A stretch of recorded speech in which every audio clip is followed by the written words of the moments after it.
Keep your spine straight. Close your eyes. Take a deep breath in and exhale. Take a deep breath in and exhale. Take a deep breath in. Hold it there. Oh.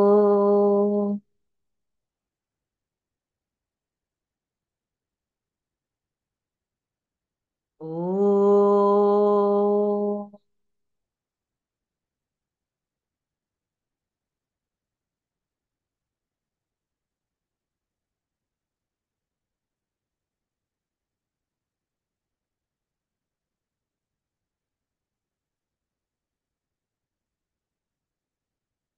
ॐ श्री गणेशाय नमः। ॐ श्री सरस्वत्यै नमः। ॐ श्री गुरुभ्यो नमः। समस्तजनकल्याणे निरतं करुणामयं नमामि चिन्मयं देवं सद्गुरुं ब्रह्मविद्वरं सद्गुरुं ब्रह्मविद्वरम्। यो अन्तः प्रविश्य मम वाचमिमां प्रसुप्तां सञ्जीवयत्यखिलशक्तिधरस्वधाम्ना अन्यांश्च हस्तचरणश्रवणत्वगादीन् प्राणान्नमो भगवते पुरुषाय तुभ्यं। प्राणान्नमो भगवते पुरुषाय तुभ्यम्। ॐ हरिः ओम् श्रीगुरुभ्यो नमः। हरिः ओम्। अगजाननपद्मार्कं गजाननमहर्निशम् अनेकदन्तं भक्तानाम् एकदन्तमुपास्महे। श्रीमहागणपतये नमः।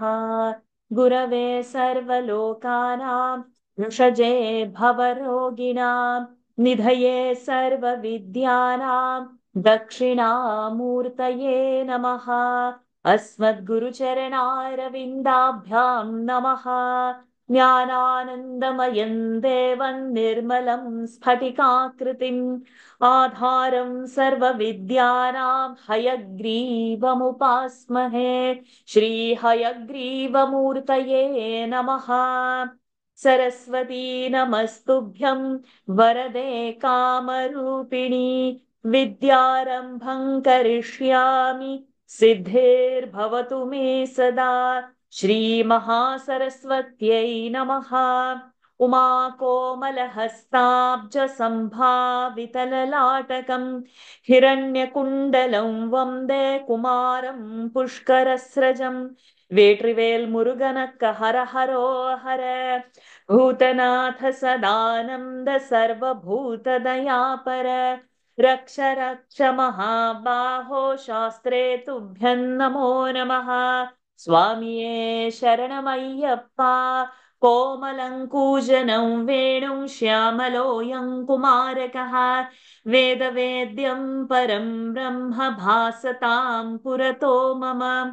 सायङ्काले वनान्ते कुसुमितसमये सैकते चन्द्रिकायां त्रैलोक्याकर्षणाङ्गं सुरवरगणिका मोहनापाङ्गं मूर्तिम् सेव्यं शृङ्गारभावैः नवरसभरितैः गोपकन्यासहस्रैः वन्देऽहं रासकेलीरतमतिशुभगं पश्य गोपालकृष्णम्। आनीलश्लक्ष्णकेशञ्ज्वलितमकरसत्कुण्डलं मन्दहासस्यन्दाद्रङ्कौस्तुभश्रीपरिगतवनमालोरुहाराभिरामम् श्रीवत्साङ्गं सुबाहुं मृदुलसदुदरं काञ्चनच्छायचेलम् चारुस्निग्धोरुमम्भोरुहललितपदं भावयेऽहं भवन्तम्। श्रीकृष्ण गोविन्द हरे मुरारे हे नाथ नारायण वासुदेव। श्रीकृष्ण गोविन्द हरे मुरारे हे नाथ नारायण वासुदेव।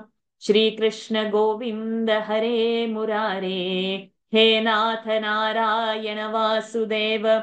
सदा सर्वत्र गोविन्द नाम संकीर्तनं गोविन्द गोविन्द मोक्षाब्धिसारमय भागवताख्यदध्नो नारायणीयनवनीतमहो गृहीत्वा मायामयौघपरितप्तजनाय योगात् नारायणावनिसुराय नमोऽस्तु तस्मै। गङ्गा गीता च गायत्र्यपि च तुलसिका गोपिका चन्दनं तत् सालग्रामाभिपूजा परपुरुष तथैकादशी नाम वर्णाः एतान्यष्टाप्ययत्नान्यपि कलिसमये त्वत्प्रसादप्रवृद्ध्या क्षिप्रं मुक्तिप्रदानीत्यभिदधर्षयस्तेषु मां सज्जयेथाः। हरये नमः। गोपिका जीवनस्मरण गोविन्दा गोविन्द। श्री पोन्नुगुरुवायूरप्पने शरणम्। आनन्दचिन्मयने शरणम्। चोटानिकर भगवति अम्मये शरणम्। नारायण अखिलगुरो भगवन् नमस्ते। Pranams to the Lord. Pranams to all the Mahatmas in tonight's Narayaniam session. So it's exactly after 3 months we are beginning. Last class was on 23rd of September. So may His grace be on us always so that we have a continuity of class and it doesn't get disturbed. This is the only prayer before we start our session to the Lord, so that it's only His grace that will see us through our journey. So last on 23rd September, we did the 34th Dashakam with meaning. 35th Dashakam we have done earlier on 29th January without the meaning. So it is about, of course, Ramcharit, and we know the story. So I thought when we're beginning the class after a long gap, let's take it a fresh one to learn. This is already learned and get only the meanings were. So as time permit, we will revisit that. And same thing will happen for 38th Dashak. Okay, so 36 is Parshuram Avatar that we are going to see today. Okay, so as always, let us keep starting. So, so the Shakam 36, Parashurama Avatara Varnanam, Shardula Vikredita Chandas. Anybody quickly able to tell? Revise it off. Shardula Vikredita. 19, 12 and 7. 12 and 7, yeah, 19. Yes. So 19 syllables, 12 and 7. You have 12. Okay. Let us go ahead. And anybody remember which are the Dashakams which we saw before in Shardula Vikradita? You can unmute Sri Vidyaji. 25. Okay, 25. Second. Yes. 2, 5, 7. 2, 5, Keep the 7. track. Yeah, keep the track. Write all the chandas on our page, and then means whatever we are seeing, and then when it is repeated, write the chapter numbers in front of it. This is one kind of index. Other kind of indexes is chandas, how many syllables, and where is the yati. And if any Guru Laghu is there, then mention that. So there are two indexes we should have, so that at the end of 100 dashakams, we know how many chandas we have learnt, which are all the similar chapters, and what is the rule for it. It will be very easy to refer. Okay, so let's bring Parshurama Avara today.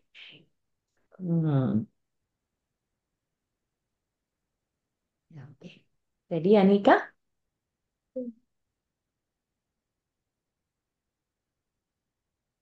अत्रेः पुत्रतया पुरा त्वमनसूयायां हि दत्ताभिधः अत्रेः पुत्रतया पुरा त्वमनसूयायां हि दत्ता पिता भवः प्रण जातः शिष्यनिबन्धतन्द्रितमना स्वस्थश्चरन् कान्तया जाता शिष्यनिबन्धतन्द्रितमनः स्वस्थश्चरन् कान्तया वेरी गुड दृष्टो भक्ततमेन हे हयमहीपालेन तस्मै वरान् दृष्टो भक्तमने हे भक्ततमेन हे हयमहीपालेन तस्मै वरान् अष्टैश्वर्यमुखान् प्रदाय दधितः स्वेनैव चान्ते वधम् अष्टैश्वर्यमुखान् प्रदाय ददित्थस्वे नैव चान्ते वधम् अत्रेः पुत्रतया पुरा त्वमनसूयायां हि दत्ताभिधः जातः शिष्यनिबन्धतन्द्रितमना स्वस्थश्चरन् कान्तया अत्रे पुत्रतया पुरा त्वमनसूयायां हि दत्ताभिद्धः जातः शिष्यनिबन्धतन्त्रितमना स्वस्थश्च रन्कान्तया दृष्टो भक्ततमेन हे हयमहीपालेन तस्मै वरानष्टैश्वर्यमुखान् प्रदाय ददितः स्वेनैव चान्ते वधम् हृष्टो भक्ततमेन हि हयमहीपालेन तस्मै वरानष्टैश्वर्यमुखान् प्रदाय ददितस्वे नैव चान्ते वदम् अत्रेः पुत्रतया पुरा त्वमनसूयायामि दत्ताभिदः जातः शिष्यनिबन्धतन्त्रितमना स्वस्थश्चरन् कान्तया दृष्टो भक्ततमे न हे हयमहीपालेन तस्मै वरानष्टैश्वर्यमुखा अष्टैश्वर्यमुखा प्रदाय ददितस्वेनैव चान्ते वधम् So, Pura means some time ago, once upon a time, Atre Putrataya Tvam. Bhattatari is saying to Lord, Tvam, you were born, Atre Putrataya, and to whom? To Anusuyaya. Huh? And he was born, and Dattabhidhaha, you were born as a Datta. And then that time what had happened was Shishya Nibandha Tandrita Manaha.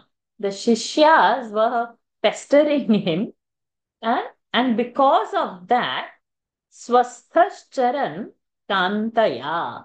Kanta, wife, Kantaya, third case, with wife, Swasthascharan. You went away to move about. It means to be in your own swastha, to be in your own peace. You went away from there. And also that time, what had happened? Hehaya Mahipala, Hehaya kingdom, this Mahipala, the king of this Hehaya kingdom, Bhakta Tamena, he was such a ardent devotee of the Lord. And seeing that, Drishtaha, Tasmai Varan, Ashtaishwarya. So Lord gave him Ashta Siddhis. We see that in Hanuman Chalisa, right? Anima, Mahima, Laghima, Garima. What else is there? Vishitvam, Vashitvam.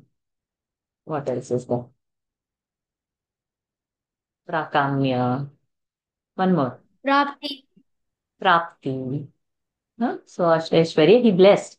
And also Svenaiva Chante Vadham. And in the end, that his death also would be in the hands of Lord. Like that.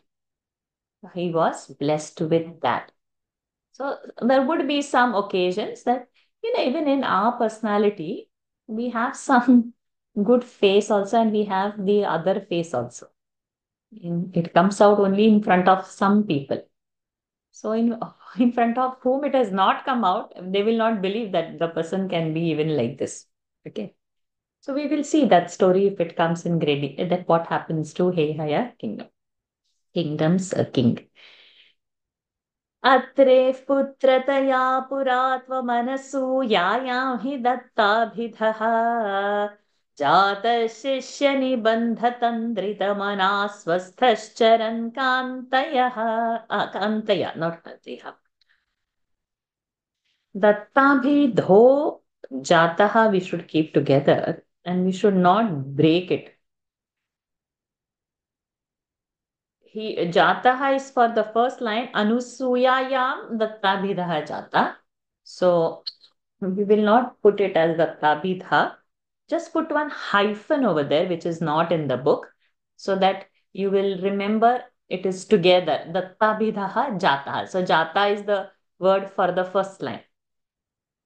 अत्रेः पुत्रतया पुरा त्वमनसूयायां हि दत्ताभिधो जातः शिष्यनिबन्धतन्द्रितमना स्वस्थश्चरन् कान्तया दृष्टो भक्ततमेन हे हयमहीपालेन तस्मै वरानष्टैश्वर्यमुखान् प्रदाय दधितस्वेनैव चान्ते वधम् सत्यं कर्तुमथार्जुनस्य च वरं तच्छक्तिमात्रानतम् सत्यं कर्तुमथार्जुनस्य च वरं तच्छक्तिमात्रानतम् ब्रह्मद्वेषितदाखिलं नृपकुलं हन्तुं च भूमेर्भरम् ब्रह्मद्वेषितदाखिलं नृपकुलं हन्तुं च भूमेर्भरम् सञ्जातो जमदग्नितो भृगुकुले त्वं रेणुकायां हरे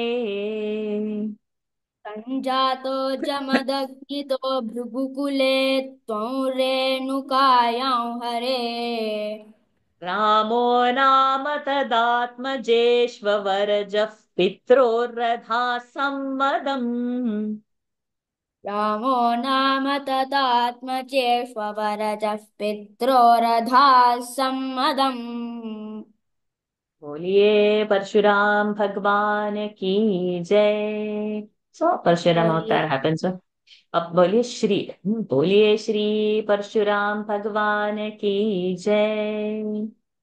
बोलिए श्री परशुराम भगवान की जय.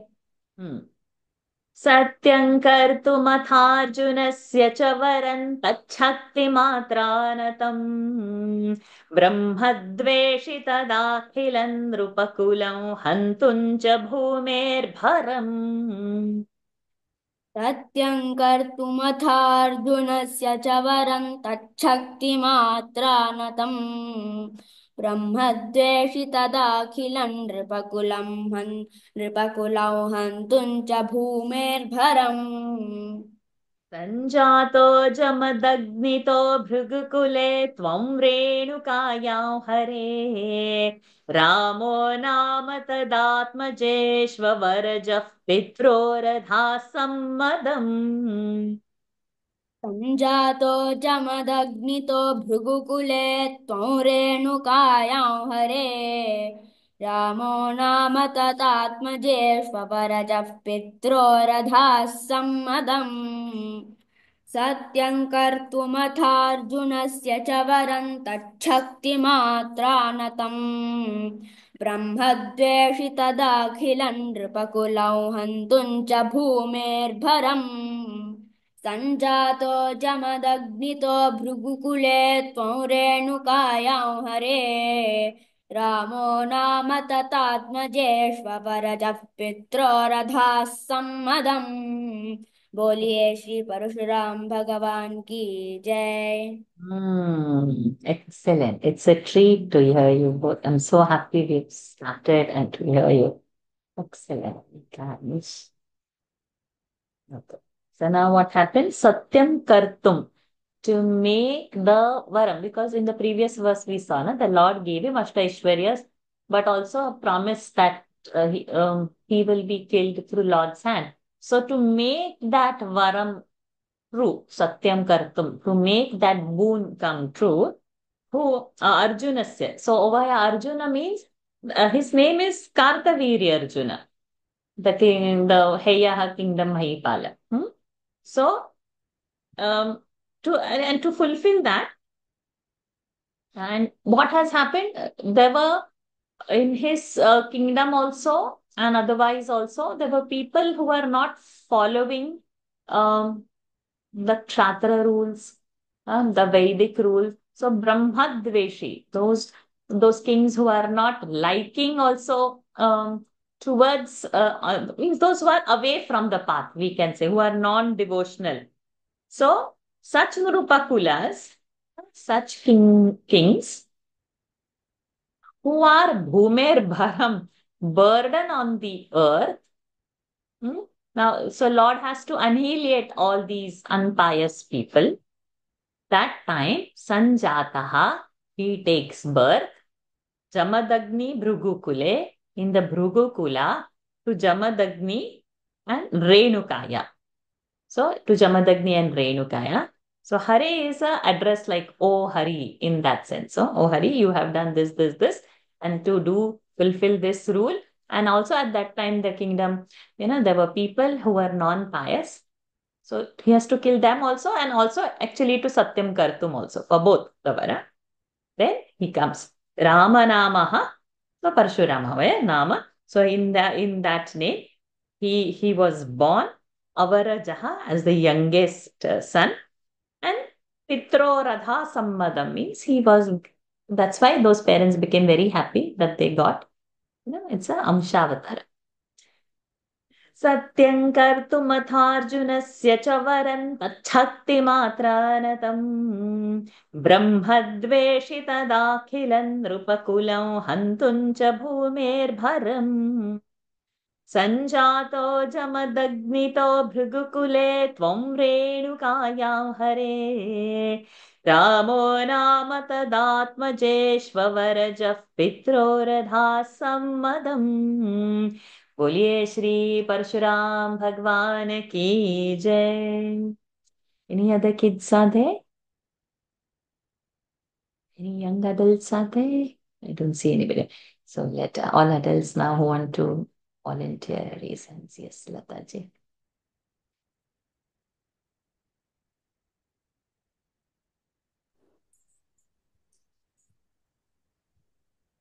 Number 3. लब्धाम्नाय गणश्चतुर्दश वया गन्धर्वराजे मनात्. Co-ending. We break the sandhi. So the g will become k. Okay. लब्धाग्नाय गणश्चतुर्दश वया गन्धर्वराजे मनाक् आसक्तां किल मातरं प्रतिपितुः क्रोधाकुलस्याज्ञया आसक्तां किल मातरं प्रतिपितुः क्रोधाकुलस्याज्ञया माता ज्ञाति गसोदरैः सममिमान् छित्त्वाथ शान्तात् पितुः माता ज्ञाति गसोदरैः सममिमान् छित्त्वाथ शान्तात् पितुः तेषां जीवनयोगमापिथवरं माता च ते दाद्वरान् तेषां जीवनयोगमापिथवरं माता च ते दाद्वरान् लब्धाम्नाय गणश्चतुर्दश वया गन्धर्वराजे मनागासक्तां किल मातरं प्रतिपितुः क्रोधाकुलस्याज्ञया लब्धाग्नाय गणश्चतुर्दश वया गन्धर्वराजे मनागासक्तां किल मातरं प्रतिपितुः क्रोधाकुलस्याज्ञया ताताज्ञातिगसोदरैः सममिमान् छित्त्वाथ शान्तात् पितुस्तेषां जीवनयोगमापिथवरम् माता च ते दाद्वरान् ताता ज्ञातिगसोदरैः सममिमान् छित्त्वाथ शान्तात् पितुस्तेषां जीवनयोगमापितवरम् माता च ते दाद्वरान् लब्धाज्ञाय गणश्चतुर्दश वया गन्धर्वराजे मनागासक्तां किल मातरं प्रतिपितुः क्रोधाकुलस्याज्ञया ताता ज्ञातिगसोदरैः सममिमा छित्त्वाथ शान्तात् पितुस्तेषां जीवनयोगमापिथवरं माता च ते दाद्वरान्. Very good. So now what happened? Labdhamnaya, Amna, all the Vedas. Labdhamnaya Ganaha Chaturdashavaya. When he was 14 itself, he knows all the scriptures and very thoroughly. All the Vedas he has learned. And that time what had happened? Gandharva Raje, the king of the Gandharvas, Chitraratha, Manat Asaktam Kila. Asakta, little, the mind was little attached to the king of the Gandharvas, of whom Mataram, his mother. And that's why Pituhu, his father, Krodhakula, he became enraged, we can say. Rage, not angry. He became, his anger was out of control when he saw his wife is, having little soft corner for the Gandharvas. And then he gives the Ajna to cut her head off, actually. And also, Tata Jnatig Asodaraihi. The brother, before, he's the youngest one, right? We saw that Avarajaha, he was born as the youngest son. So all the elder brothers who did not obey the father's rule or Ajna, the order, their hands also has to be cut. Samamimam Chitva. So the father has ordered to behead the mother, who is son number one, he disobeyed. Son number two, disobeyed. Until it comes to Parshuram. See? He is ordered, and then the other brothers who have not obeyed, their hands also has to be cut. And then, Pituhu Shanta, when his father became Kama, Tesham, to all those, whoever was happened, that they had lost their special mother, Jivana Yoga Mapitha. So he brought back to his mother. So first he obeyed his father, but then he also restored life in his mother back. And then Mata Varam Adadat. Te Dadat, that avagraha. So Varan. Varan. It's not Dwa. Dadat. The half it will become. You see that Mata Chate Dadwaran is there, right? So over there the word is Te Dat. Dat. So the is the ending. Varan. So the mother also blesses Bhagwan Ji with moons. So she also showers her blessing when she was brought back to life. लब्धाम्नाय गणश्चतुर्दशवया गन्धर्वराजे मनागासक्ताङ्किल मातरं प्रतिपितुः क्रोधाकुलस्याज्ञया ताताज्ञातिगसोदरैः सममिमां छित्त्वाथ शान्तात् पितुस्तेषां जीवनयोगमापितवरं माता च ते दाद्वरा. Lalita ji. Yes. Number 4. पित्रा मातृमुदे स्तवाहृतवियद्धेनोर्जिजा. पित्रा मातृमुदे स्तवाहृतवियद्धेनोर्निजादाश्रमा. पित्रा मातृमुदेस्तवा ऋतव्ययद्धियद्धेनोर्निजादाश्रमात् स्थायाथ भृगोर्गिरा हिमगिरावाराध्य गौरीपतिम् प्रस्थायाथ भृगोर्गिरा हिमगिरावाराध्य गौरीपतिम्. So, himagirau aradhya. Himagirau is the word over there. That yantavanta sandhi has happened some long ago. If we have remembered our swara sandhi. So that's why it has become av over there. Himagirav aradhya.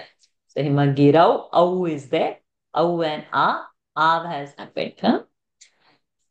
लब्ध्वा तत्परशुं तदुक्तदनुजच्छेदी महास्त्रादिकम् लब्ध्वा तत्परशुन्तदुत्तजत् लब्ध्वा तत्परशुन्तदुत्तदनुजच्छेदी महास्त्रादिकम् प्राप्तो मित्रमथाकृतव्रणमुनिं प्राप्यागमस्वाश्रमम् प्राप्तो मित्रमथा कृतव्रणमुनिं प्राप्यागमः स्वाश्रमम् पित्रा मातृमुदेस्तवा हृतवियद्धेनोर्निजादाश्रमात् प्रस्थायाथ भृगोर्गिरा हिमगिरावाराध्य गौरीपतिम् पित्रा मातृमुदेस्तवा हृतवियद्धेनोर्निजादाश्रमात् प्रस्थायाथ भृगोर्गिरा हिमगिरावाराध्य गौरीपतिम् लब्ध्वा तत्परशुं तदुक्तदनुजच्छेदी महास्त्रादिकम् प्राप्तो मित्रमथाकृतव्रणमुनिं प्राप्यागमस्वाश्रमम् लब्ध्वा तत्परशुन्तदुक्तदनुजच्छेदी महास्त्रादिकम् प्राप्तो मित्रमथा कृतव्रणमुनिं प्राप्यागमस्वाश्रमम् पित्रा मातृमुदेस्तवा ऋतव्यद्धेनोर्निजादाश्रमात् प्रस्थायाथ भृगोर्गिरा हिमगिरावाराध्य गौरीपतिम् लब्ध्वा तत्परशुन्तदुक्तदनुजच्छेदी महास्त्रादिकम् प्राप्तो मित्रमथा कृतव्रणमुनिं प्राप्यागमस्वाश्रमम्. So now, so many incidences are happening in this particular verse. So, first incidence is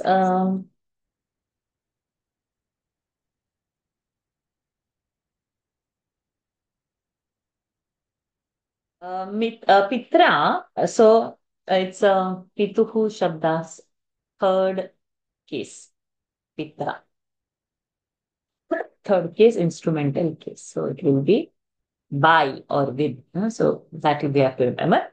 So by his father, Matrumude, to make his mother happy, Stava Hrita Viyat, by Stava Hrita. Stava, by doing the stavanas, by doing the prayers, Dhenu, from the heaven he brought the cow, Dhenu. Which cow? So it's Kamadhenu. Okay. So from heaven, anything coming is the Kama. Nijad Ashramat, in his own ashram, with his prayers of Stavan and all, he had brought Kamadhenu to his own ashram to please Renuka Devi Ji. Okay.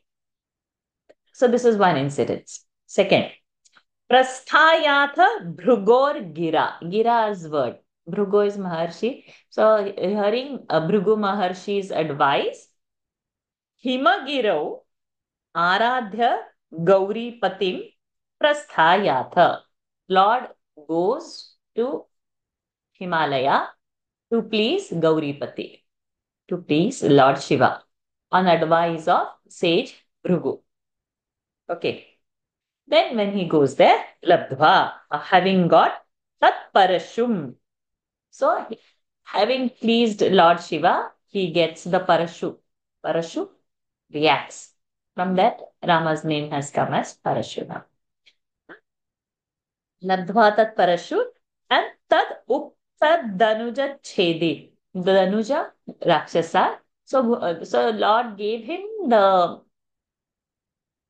Parashu and asked him to kill a particular Asura. So he killed that Asura also with that Mahastra. He got so many other Mahastras, he got so many other missiles with him, all the Astra Shastras. Having got that, then he became closer to Mitram Atha Krita Vrana Muni. So he got Akrita Vrana Muni. So sage Akrita Vrana, he befriended him. And as he got him as a friend, and then Prapyagama Swashram, he returned back. So there are so many incidences that has happened in one shlok, but Tatiri has put.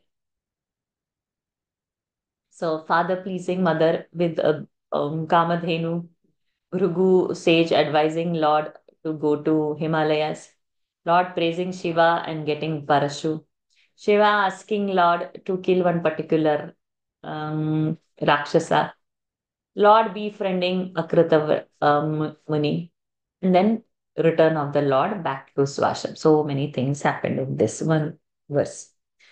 पित्रा मातृमुदेस्तवा हृतवियद्धेनोर्निजादाश्रमात् प्रस्थायाथ भृगोर्गिरा हिमगिरावाराध्य गौरीपतिम् लब्ध्वा तत्परशुं तदुक्तदनुजच्छेदी महास्त्रादिकम् प्राप्तो मित्रमथा कृतव्रणमुनिं प्राप्यागमस्वाश्रमम्.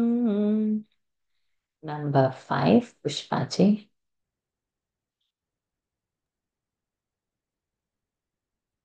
आखेटोपगतोऽर्जुनः सुरगवी सम्प्राप्त सम्पद्गणैः आखेटोपगतोऽर्जुनः सुरगवी सम्प्राप्त सम्पद्गणैः त्वत्पित्रा परिपूजितः पुरगतो दुर्मन्त्रिवाचा पुनः त्वत्पित्रा परिपूजितः पुरगतो दुर्मन्त्रिवाचा पुनः गाङ्क्रेतुं सचिवन्ययुङ्क्तकुधिया तेनापि रुन्धन्मुनिप्राण. But you do this much, then we will add. गाङ्क्रेतुं सचिवन्ययुङ्क्तकुधिया तेनापि रुन्धन्मुनि मुनिप्राणक्षेप सरोषगोहत च मूचक्रेण वत्सो हृतः. Chakreण, over there in SN Shastri book, Chakena it is, so make it Chakra. There is a print there over there. मुनिप्राणक्षेप सरोषगोहत च मूचक्रेण वत्सो हृतः आखेटोपगतोऽर्जुनः सुरगवी सम्प्राप्त सम्पद्गणैस्त्वत्पित्रा परिपूजितः पुरगतो दुर्मन्त्रिवाचा पुनः. आखेटोपगतोऽर्जुनः सुरगवी सम्प्राप्त सम्पद्गणैस्त्वत्पित्रा परिपूजितः पुरगतो दुर्मन्त्रिवाचा पुनः. गाङ्क्रेतुं सचिवन्ययुङ्क्तकुधिया तेनापि रुन्धन्मुनिप्राणक्षेप सरोष गोहत च मूचक्रेण वत्सो हृतः.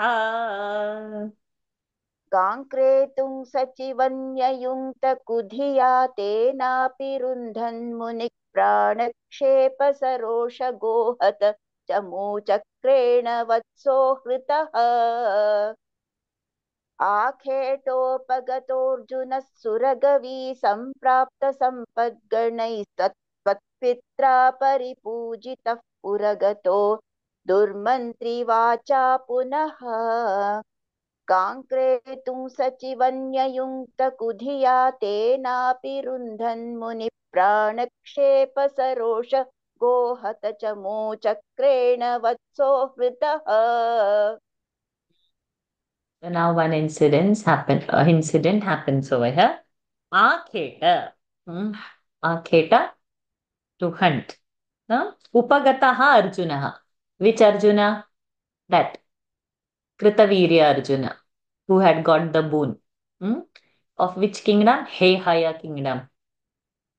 So when he had gone for hunting, Suragavi Samprapta Sampadganaihi Twatpitra Paripujitaha.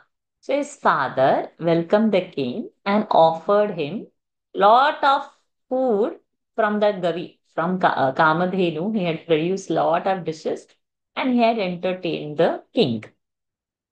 So this king, Puragataha, when he returns back Punaha to his kingdom, Durmantri Vacha, Durmantri, his mantri who was not good, listening to his words, Vacha, Gam Kretum, to buy that cow, Sachivan Nyayunta. He appointed a minister to get and buy the cow. Udhiya Tenapi. So, what has happened? Father refused to give that cow. So, this Udhiya, this like how Durmantri, like that Kudhiya, whose buddhi is bad. So, that soldier, he killed his father, Lord's father, this Rishi, Jamadagni. So, this Rundhan Muni Pranakshepa, seeing Pranakshepa, the father killed, cow got angry. Cow got angry. Sir Rosha, with that anger, go Hatachamu Chakrena. She produced such soldiers and she killed all those who were there who had come to take away the cow. Because Kamadhenu got angry because Lord's father is being killed. But in that one soldier, Vatsaha Rataha, he managed to steal the calf. Vatsaha Rataha, one Kudhiya, one soldier who is not so good, one evil soldier. आखेटोपगतोऽर्जुनः सुरगवी सम्प्राप्त सम्पद्गणैस्त्वत्पित्रा परिपूजितः पुरगतो दुर्मन्त्रिवाचा पुनः गाङ्क्रेतुं सचिवन्ययुङ्क्तकुधिया तेनापि रुन्धन्मुनिप्राणक्षेप सरोषगोहत च मूचक्रेण वत्सो हतः. Radha Krishnan ji. Number 6. Shukro Jivita Tata Vakya Chalit Krodhotha Sakhya Samam. Shukro Jivita Tata Vakya Chalita Krodhotha Sakhya Samam. बिभ्रध्यातमहोदरोपनिहितं चापङ्कुठारं शरान्. बिभ्रद्यातमहोदरोपनिहितं चापं कुठारं शरान्. आरूढः सह वाहयन्त्रकरथं माहिष्मतीमाविशन्. आरूढः सह वाहयन्त्रकरथं माहिष्यतीमाविशन्. वाग्भिर्वत्समदाशु क्षितिपतौ सम्प्रास्तुथा सङ्गरम्. वाग्भिर्वत्समदाशु क्षितिपतौ सम्प्रास्तुतः सङ्गरम् शुक्रो जीविततात वाक्यचलितक्रोधोऽथ सख्या समम् बिभ्रद्ध्यातमहोदरोपनिहितं चापं कुठारं शराम् शुक्रोज्जीविततातवाक्यचलितक्रोधोदः सख्या समम् बिभ्रत्यादमहोदरोपनिहितं चापङ्कुडारं शरान् आरूढः सह वाहयन्त्रकरथं माहिष्मतीमाविशन् वाग्भैर्वत्समदाशु क्षितिपतौ सम्प्रास्तुता सङ्गरम् आरूढः सह वाहयन्त्रकरथं माहिष्मदीमाविशन् वाग्भिर्वत्समदाशु शिक्षिपतौ सम्प्रास्तुता सङ्गरम् शुक्रोज्जीविततातवाक्यचलितक्रोधात् सख्या समम् बिभ्रत्यादमहोदरोपनिहितं चापं कुठारं शरान् आरूढः सह वाहयन्त्रकरथं माहिष्मदीमाविशन् वाग्भिर्वत्समदाशु शिक्षिपतौ सम्प्रास्तुता सङ्गरम् So now what happens?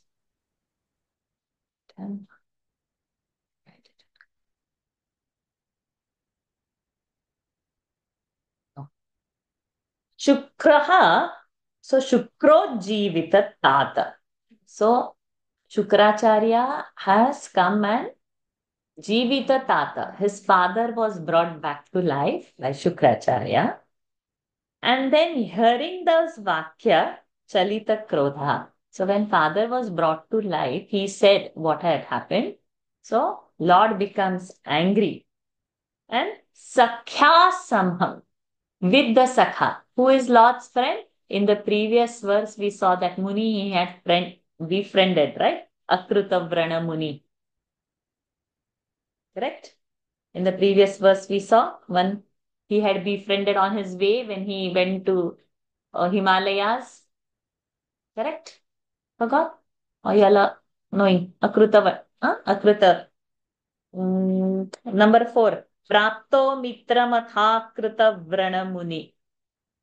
So while returning from Himalayas, on the way he had Praptaha Mitra, right? One friend he got, Akruta Vrana Muni. Correct?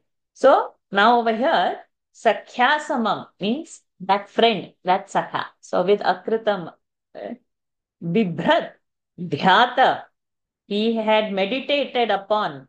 So that time Mahodara. Mahodara is Shiva's one messenger. He comes with the Ratham, Chapa, Kuthara, Sharan. And means Chapa, the bow, Kuthara, the axe, Shara, the arrows.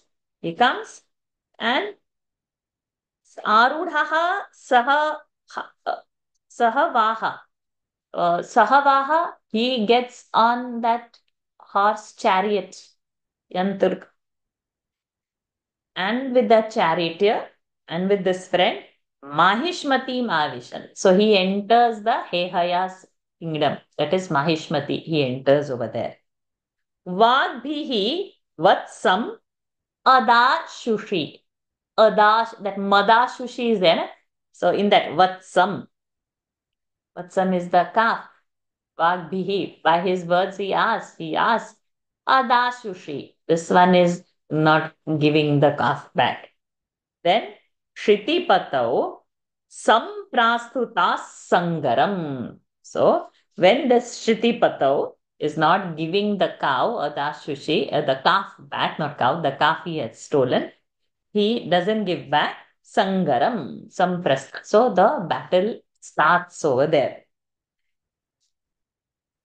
शुक्रोज्जीविततातवाक्यचलितक्रोधोऽथ सख्यासमम् बिभ्रद्ध्यातमहोदरोपनिहितं चापङ्कुठारं शरान् आरूढः सह वाहयन्त्रिकरथं माहिष्मतीमाविशन् वाग्भिर्वत्समदाशुषिक्षितिपतौ सम्प्रास्तुताः सङ्गरम्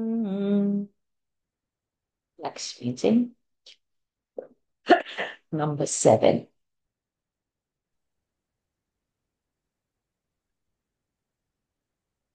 पुत्राणामयुतेन सप्तदशभिश्चाक्षौहिणीभिर्महासेनानि. So we'll continue later. So Mahasena. If you are okay, then Senani bhi we can go ahead. We'll go ahead with 2. Yeah. पुत्राणामयुतेन सप्तदशभिश्चाक्षौहिणीभिर्महासेनानीभिरनेकमित्रनिवहैर्व्याजृम्भितायो धनः सेनानिभिः. So third case. So with so many Mahasenas. Aneka mitra nivahaihi. Numerous. Then Vya Aneka Mitra, numerous Mitra, friends. Vyajrumbhita. Vyajrumbhita Yodhanaha. So Vyajrumbhita Ayodhana. So many words are there. So you all can just with the pencil mark. Senani Bhihi, 1 cross. Aneka Mitra Nivahi, 1 cross. Vyajrumbhita, 1 cross. Ayodhana. So then when you break the word, then that samasa you can join. And it has started with that saptadasha bhihi. Cha akshauhini bihi. Mahasenani bihi. So all these are in that one word it is going. So we'll say again. पुत्राणामयुतेन सप्तदशभिश्चाक्षौहिणीभिर्महासेनानीभिरनेकमित्रनिवहैर्व्याजृम्भितायो धनः. I hope it's not getting difficult. If anybody is feeling difficult, please stop me anytime to ask. Go ahead. पुत्राणामयुतेन सप्तदशभिश्चाक्षौहिणीभिर्महासेनानीभिरनेकमित्रनिवहैर्व्याजृम्भिता यो धनः. सद्यस्त्वत्ककुठारबाणविदलन्निःशेषसैन्योत्करो भीतिप्रदृतनष्ट शिष्टतनयस्त्वामापतद्धेहयः. Such a big sentence it is. Okay. So we will try. Sadhyaha. Sadhyaha. You put one cut over there. Tvatka. Kuthar. Tvatka one. Then Kuthara one line. Bana. Okay. Vidalan one line. Nishesha one line. Sainyotkara. Over. Then Bhiti Pradrita Nashta Shishta Tanaya. Then Tvam one line. Patat. Patat is the word. And He Haya is the word. He Haya, we have seen this in the first shloka. So Patat He Haya. So Patad He Haya. The ta and that he has got a sandhi. So the has happened, the has happened. So Tvam Apatat He Haya.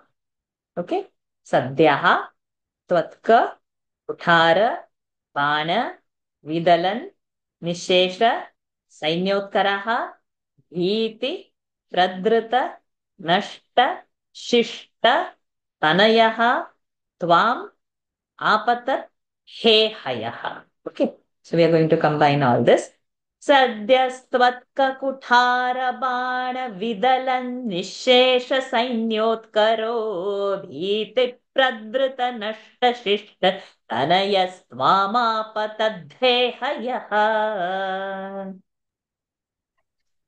सद्यस्तत्ककुठारबाणविदलन्निःशेषसैन्योत्करो भीतिप्रदृतनष्टशिष्टतनयस्त्वामापतद्धेहयः। Good. Go for the full one. पुत्राणामयुतेन सप्तदशभिश्चाक्षौहिणीभिर्महासेनानीभिरनेकमित्रनिवहैर्व्याजृम्भिता योधनः। सद्यस्त्वत्ककुठारबाणविदलन्निःशेषसैन्योत्करो भीतिप्रदृतनष्टशिष्टतनयस्त्वामापतद्धेहयः। So such a tongue twisters, but we should enjoy that. When we I know where have a to, small doubt. yes, In the second line, Ranika mantra, mitra, mintra or mantra? Mitra, Mitra. Mitra is friends. Aneka Mitra, many friends, numerous. Thank you. Thank you. Okay. So now what happens, huh? We should watch this. Putranam ayutena. Ayuta is 10,000. So with his 10,000 sons, and then saptadashabhihi akshohinibhihi. So that is one word. Means this when this bihi comes, no, it is the third case plural. So utena is single case, third case singular. Devena. Devaihi we have, but another form of it. Okay. So now what happens with that 17 Saptadasha, 17 Akshavini he has. So one Akshavini we know, right? That was the last homework when we were supposed to last. So those 21,000 horses and 21,000 odd this and 1 lakh foot soldiers, elephants, the big team of one Akshavini. So like that, 17 Akshavini. And then Mahasenani, he is great, all his great senas. Huh? And then Aneka Mitra. And with all his mitras, Nivahaihi Vyajrumbhita Ayodhanaha. So he starts a very deadly battle, very fierce battle has been started. And then Sadhyaha, immediately, what Lord is having? Vatka with his kutara and bana, with his axe and the arrow, Lord is fighting. And he is destroying also the Nishesha Sainyotkaraha. He destroyed that army with his axe and arrows only. But Bhiti Pradruta, the one out of fear who have run away from the battlefield, those are saved. Rest everybody is Nashta. Nishesha. So whoever is there in front, Nishesha.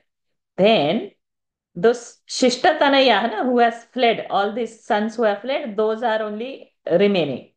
Then Swam Apatat Hehayaha. Seeing all this, Hehaya has come to attack Lord. Swam Apatat. So on you, to you now Hehaya, this king has come to attack. पुत्राणामयुतेन सप्तदशभिश्चाक्षौहिणीभिर्महासेनानीभिरनेकमित्रनिवहैर्व्याजृम्भिता योधनः सद्यस्त्वत्ककुठारबाणविदलन् निःशेषसैन्योत्करो भीतिप्रदृत नष्टशिष्टतनयस्त्वामापतद्धेहयः. Number 8, Shobhaji.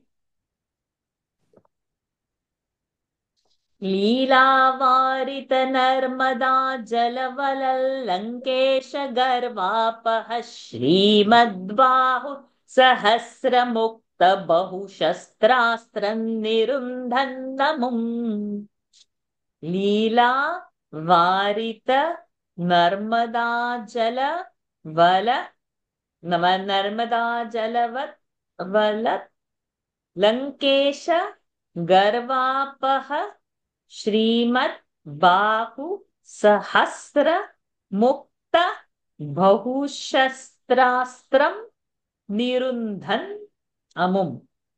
Okay.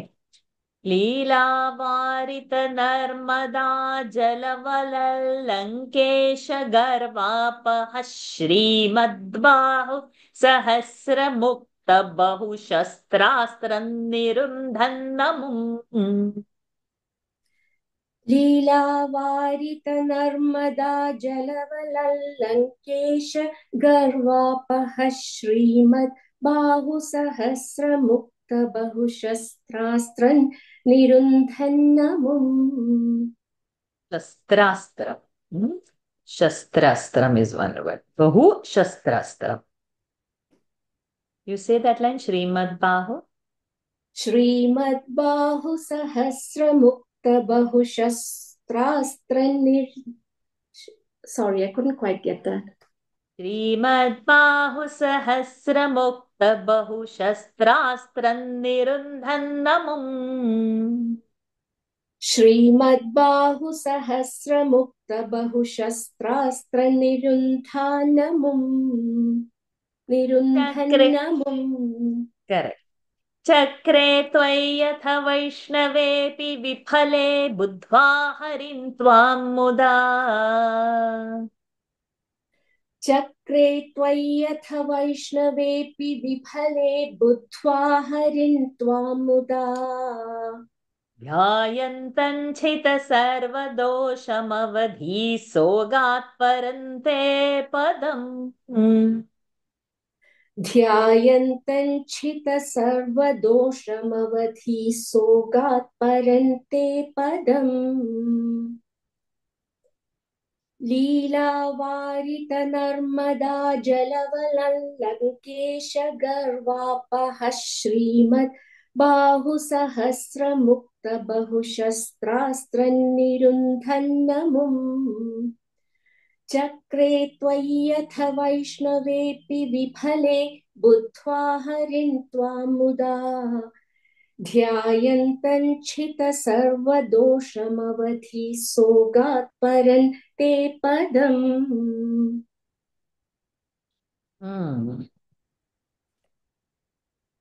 So now that boon which was given, no, that he will die in Lord's hand. So that the Krutavirya. So that is now getting fructified over here in this shlok. That Leela Varita and Varita Narmada Jala. So Lankesha Garva. Once Lankesha Garva, Ravana's Garva, this Arjuna, he had subdued by so much of Bahu Shastrastran. So with so much in his so many arms, he had so many arms, and each arm had so many Shastrastra that Ravana Ilavarita Narmada Jalavala. That Ravana almost fell into the waters and he was almost killed. So much powerful this Arjuna is. Okay. Amum. So now what has happened? Chakre Tvayatha Vaishnopi Viphale. So such a powerful king he is that in all his chakras and all also is not working on the Lord Parshuramji. So he realized Buddha Harim Tvam Muda. Then when he saw that none of his weapons are working on you, then he realized that you are Vishnu himself, you are Lord himself. And knowing this, after knowing this, Uda, he becomes very happy. Then Dhyayantaha, he worships on him. And then Hita Sarva Dosham Avadhi. All his doshas are washed off, and Sogata Avadhi Soga Agat Paramamte Padam, and Lord kills him. So that boon was also whatever was there, that is also fructified. He gets the knowledge, he is also purified, and Avadhihi. Lord kills him, but he also attends Lord. So both the boon is also fulfilled and his surrender has also happened. लीलावारित Narmada जलवलल्लङ्केश गर्वापः श्रीमत् बाहुसहस्र मुक्त बहुशस्त्रास्त्रन्निरुन्धन्नमुम् चक्रे त्वय्यथ वैष्णवेऽपि विफले बुद्ध्वा हरिं त्वां मुदा ध्यायन्तञ्छित सर्वदोषमवधि सोगात् परं ते पदम्. Number Varsha 9. ji, Ji. is it Srimad Bahu or Srimad Vahu? It's written Vahu, but it is Bahu. Okay, we'll So correct we it. will Thank you. have in two places like this that it is Bahu, but it appears as Vahu.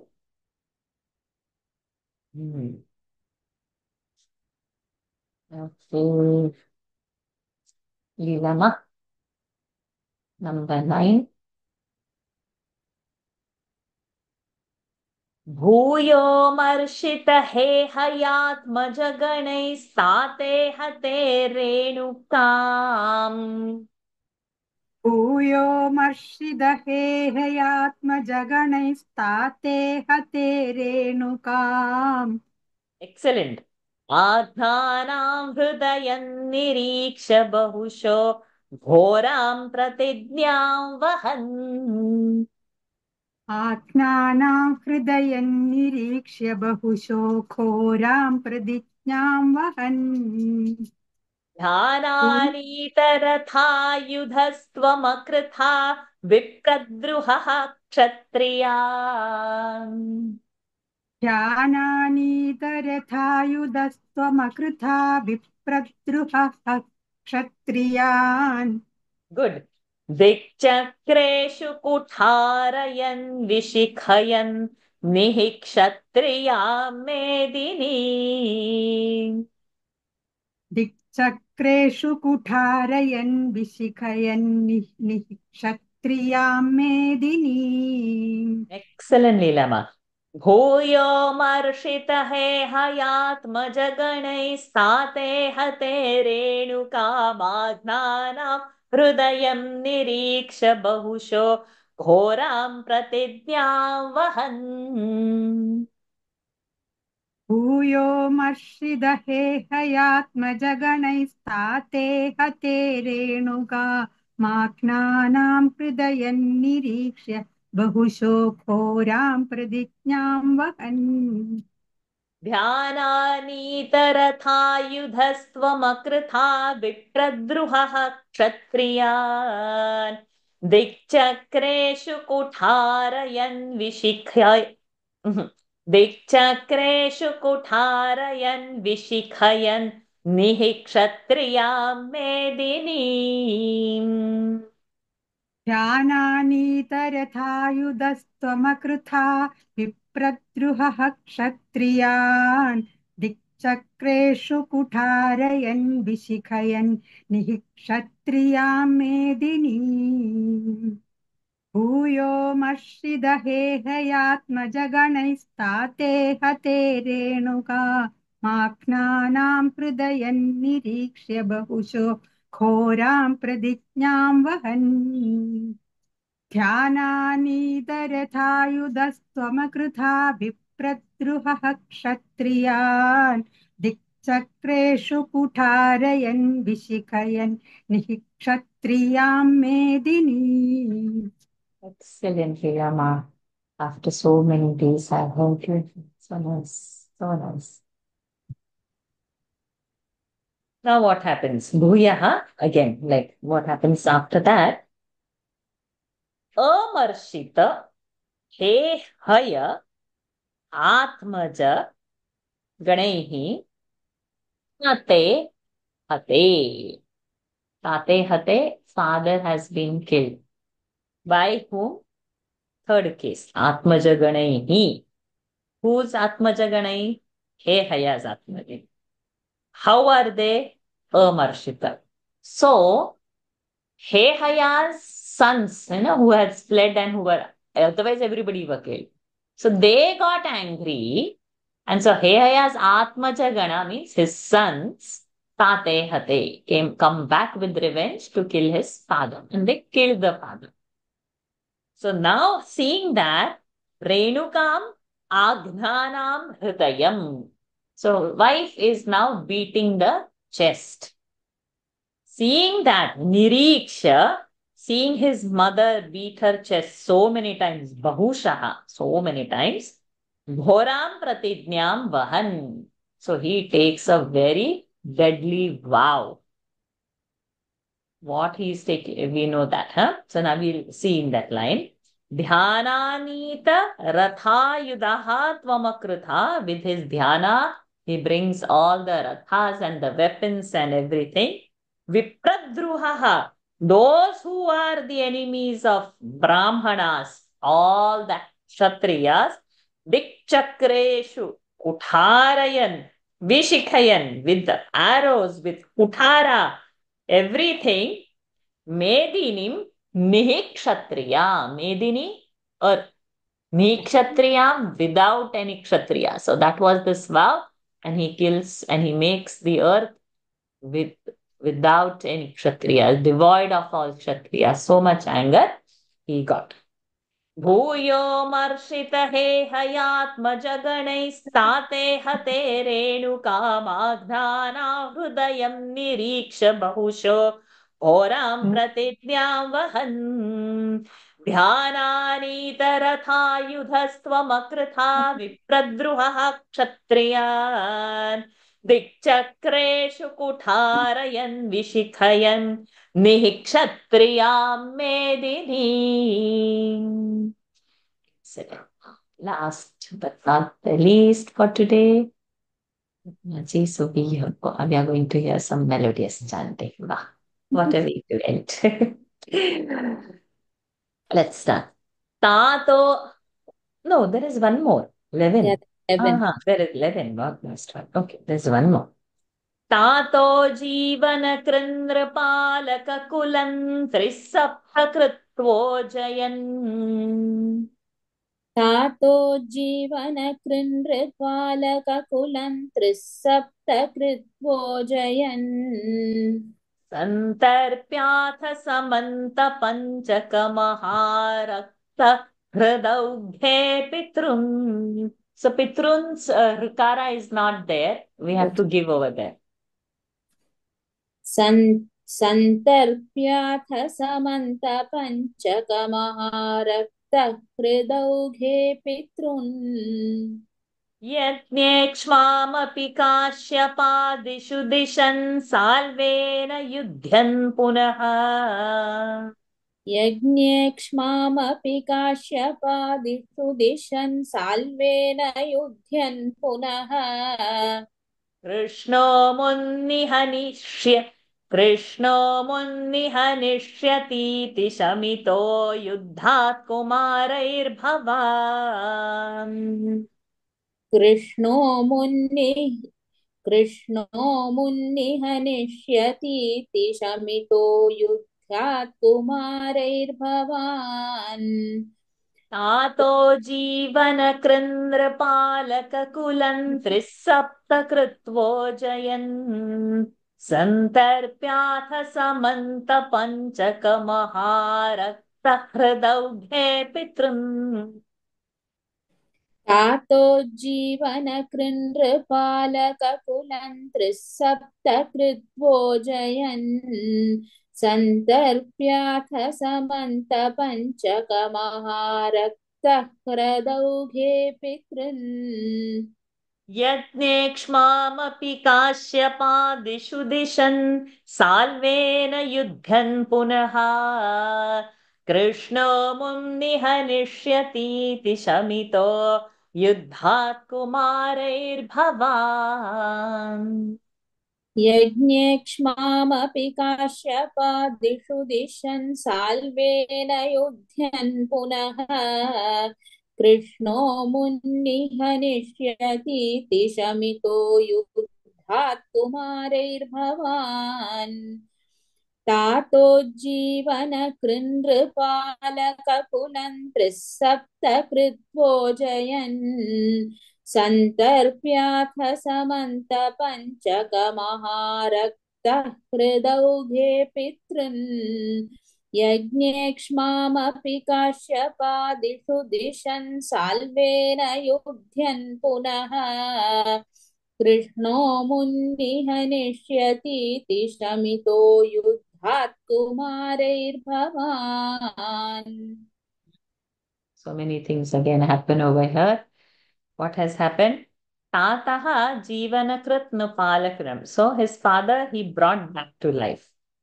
Okay. And then three sapta, 7, 3 times. So that is 21 times.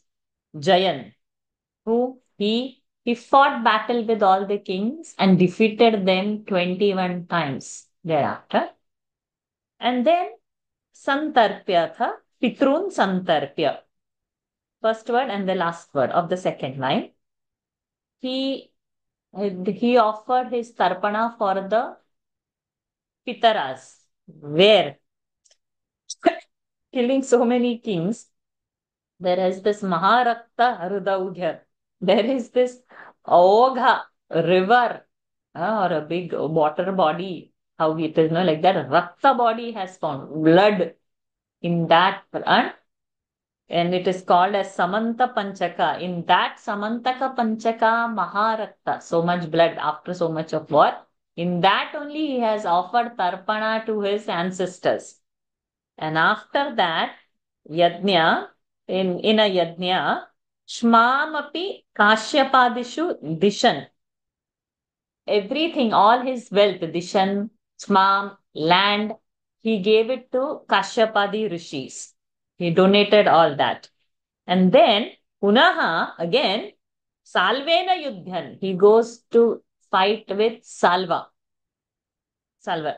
Then, Krishnaha Amum Mi Hanishyati. That Shriya comes means it's a future tense. If we remember, Bhavishyati. We have seen a Bhubhava Dhatus like that. Vadishyami, I will tell. We have seen these words. So, Ni Hanishyati will be killed. Who? By Krishna. Who says this?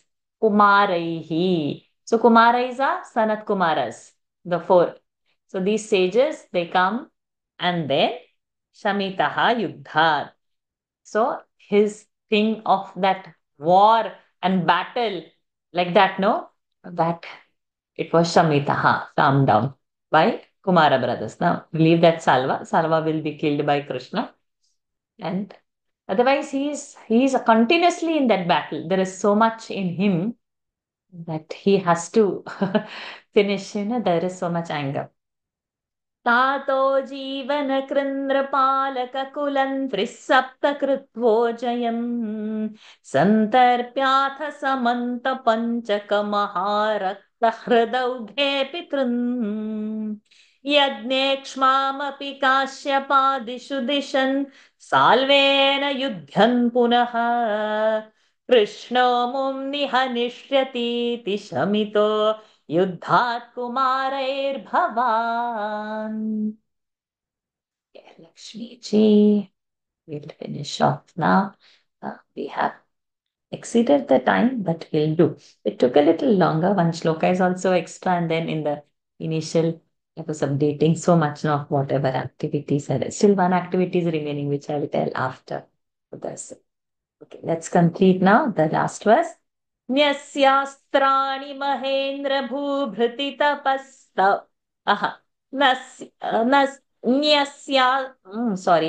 न्यस्यास्त्राणि Mahendra भूभृति तपस्तवन् पुनर्मज्जिताम्. Tapas Tanvan or Tapas Tavan? Oh, Tapas Tavan. Tapas Tanvan only. Tanvan it is.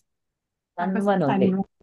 न्यस्यास्त्राणि Mahendra भूभृति तपस्तन्वन् पुनर्मज्जिताम्. Tanvan only. Thank you, Lakshmi. न्यस्यास्त्राणि महेन्द्र भूभृतितपस्तन्वन् पुनर्मज्जिताम्. गोकर्णावधि सागरेण धरणीं दृष्ट्वार्थितस्तापसैः. गोकर्णावधिसागरेण धरणीं दृष्ट्वार्थितस्तापसैः.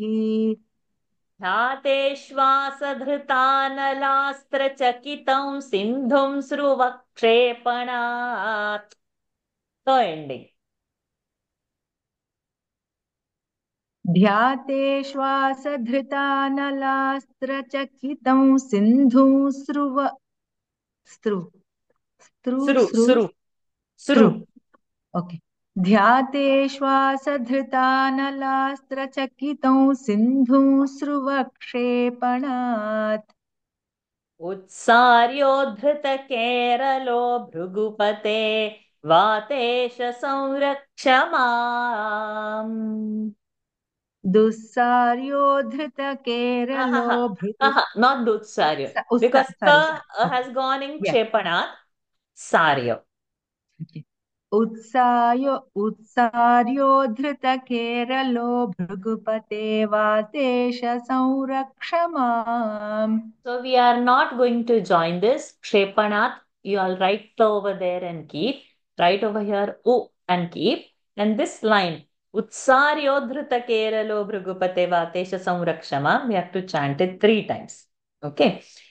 We'll chant it when we chant the whole mantra. That time we will do it 3 times. न्यस्यास्त्राणि महेन्द्र भूभृति तपस्तन्वन् पुनर्मज्जिताम्. गोकर्णावधि सागरेण धरणीं दृष्ट्वार्थितस्तापसैः. न्यस्यास्त्राणि महेन्द्र भूभृति तपस्तन्वन् पुनर्मज्जिताम्.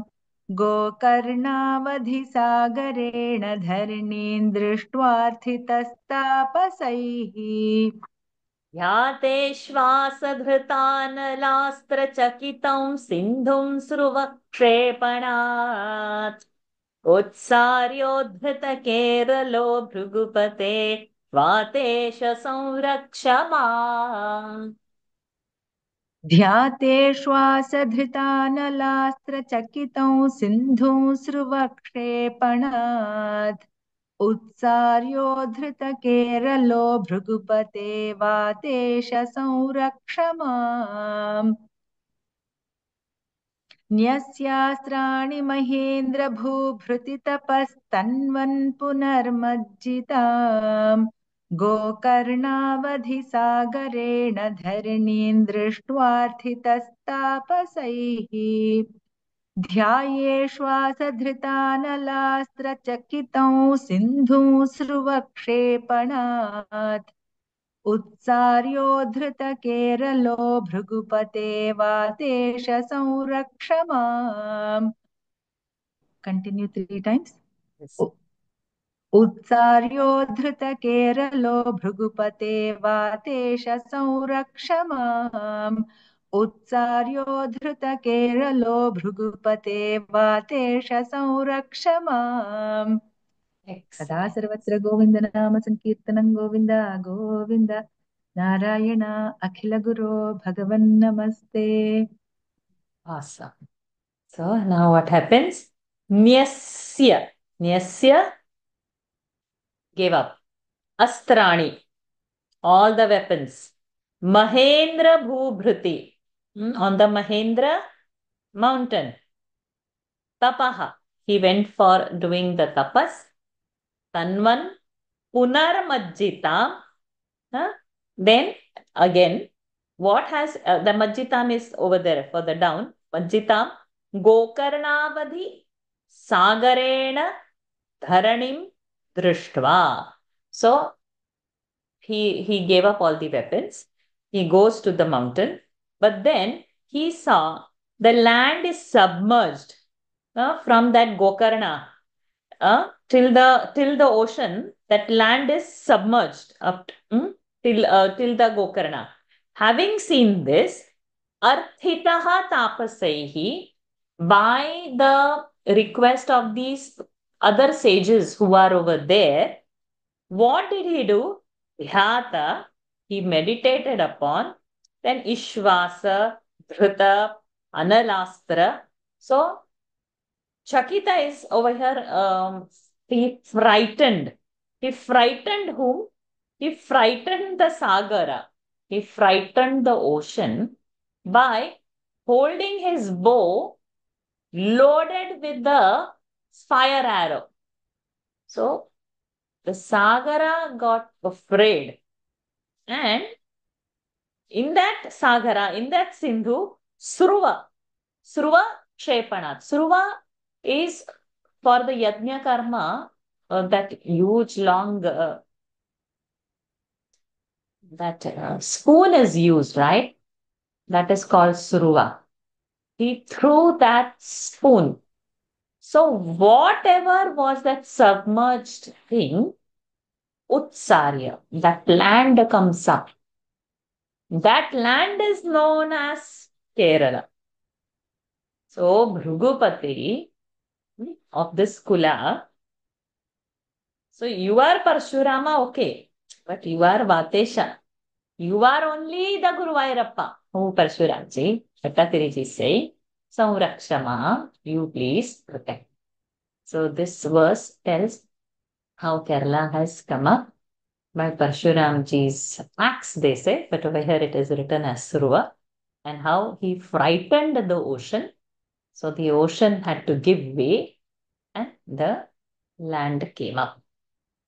न्यस्यास्त्राणि महेन्द्र भूभृति तपस्तन्वन् पुनर्मज्जिताम् गोकर्णावधि सागरेण धरणीं दृष्ट्वार्थितस्तापसैः ध्यातेश्वासधृतानलास्त्रचकितौ सिन्धुं स्रुवक्षेपणात् उत्सार्योद्धृत केरलो भृगुपते वातेश संरक्ष माम् उत्सार्योद्धृत केरलो भृगुपते वातेश संरक्ष माम् उत्सार्योद्धृत केरलो भृगुपते वातेश संरक्ष माम् सदा सर्वत्र गोविन्द नाम संकीर्तनम् गोविन्द गोविन्द नारायण अखिल गुरो भगवन् नमस्ते.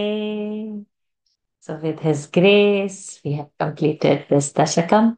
Tomorrow we continue with the next Dashaka. That's also continuing in the Shardula Vikrita only. And it is Krishna Avatara. So now once the Avatar happens, then all the Leelas will start. So in Bhagavata, we have 12 skandhas. So this Avatara, Krishna Avatara happens in 10th skandha. So the first all 9 skandhas are Amsha-avatar happening and lot of description happening. So many thousands of verses have gone. And then this 10th canto comes. So till here, that was all 9th canto. Then tomorrow's session we are going into the 10th canto. Kerala part is not there in Bhagavata. Kerala part is Bhattatiriji's creation. But otherwise, the entire thing, so we can visualize. So when we are finishing Narayaniam, we are finishing Bhagavatam, like that. And after this, not today, from tomorrow, we will have at 7:15 Eknathi Bhagavatam. So Eknathi Bhagavatam is the 11th canto. And 11th canto of Bhagavatam is of complete Vedas. And the highest jnana is being given in that. So those who are not a part of it want to be. It is a reading. It's an English reading of Eknathi Bhagavat.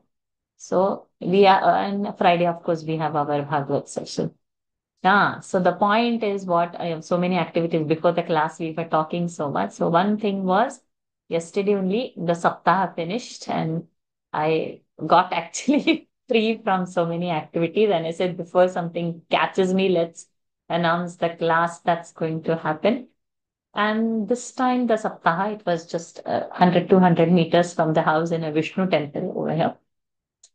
Amazing. So it starts in the morning, starts at the dawn, ends at the dusk. Okay, this is the method in Kerala for Bhagavad Saptaha. And they enacted various things. And everything was emotional. Two things that attracted me were, one is the Sudama Sadgati, Kuchela Sadgati they call in Kerala. I might post that video. The way Kuchelan has come with his Daridrya body, he's become so old. And the way this person, you literally, the whole Pandal was in tears only, seeing how he has surrendered to the Lord and how he is full of bhakti. So that was something worth watching in the Saptaha's highlight. And after all the Saptaha is over, there was this ceremony called as Amrita Snana, where now Bhagwan is put for bath. And then his Chaitanya, so it's happening in Vishnu temple, and there's a premises, and there's a Pandal race for Bhagavad Saptaha. So whatever the deep and all is like, so there is for 7 days, the Lord is invoked over there. So that Chaitanya is over there, and this Chaitanya has to go vileen back into the Lord that is now in the Vishnu for temples. So this whole ceremony of Amrita Snana and this Chaitanya to vileen into Bhagavan, it was amazing ceremony. So it's done all on the village backdrop only. So there is nothing hi-fi, posh appearance or anything. Complete grama activity, complete village activity. But that simplicity is that beauty. So that was something which I have never watched, never seen. So finally, like so many lists of activities which I said before class, this was the last one that happened yesterday. So I might share some video in Narayaniam class because also it's a part of Bhagavad, and also I'll share it in the Bhagavata group. Something that one must watch. So when we see that, automatically the bhakti for the Lord comes and increases. So by His grace, and probably all your patience and not getting angry or upset on me and not leaving the group has encouraged me to attend all this. And so I've not ignored you all. You all were always there in my heart, in my prayers. And I had always prayed, Lord, please get my classes started, missing it. So you've never forgotten. But these were the things that were happening. I thought I'll just mention for active school. If anybody has any doubt, we'll take it in tomorrow's session. It's 9:15, time for Daily Gita to start. Those who are not part of Daily Gita, please join Gita. In your mute and video off, why do you set your dinner for the family, but attend the Gita and hear the Gita? Somehow Gita has to be in life. That's the only way forward. There is no other way. And it doesn't last more than half an hour. And most of the days it's 15 to 20 minutes only. Please join Daily Gita. Let's end this session and take the doubts tomorrow for any pronunciation.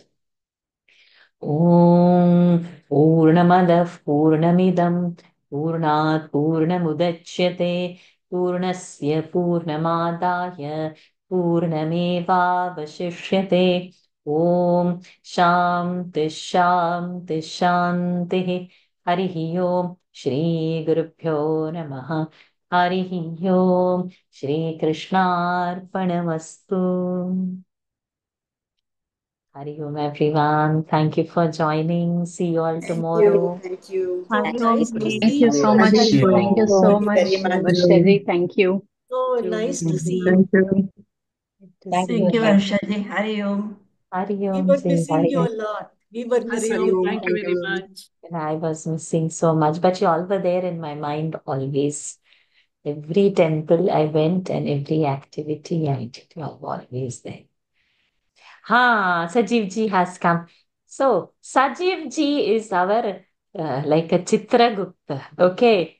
Whatever activities we do, sometimes, we hide and do the thing, but there is one who is recording it for the Lord, all our karmas, and he knows everything.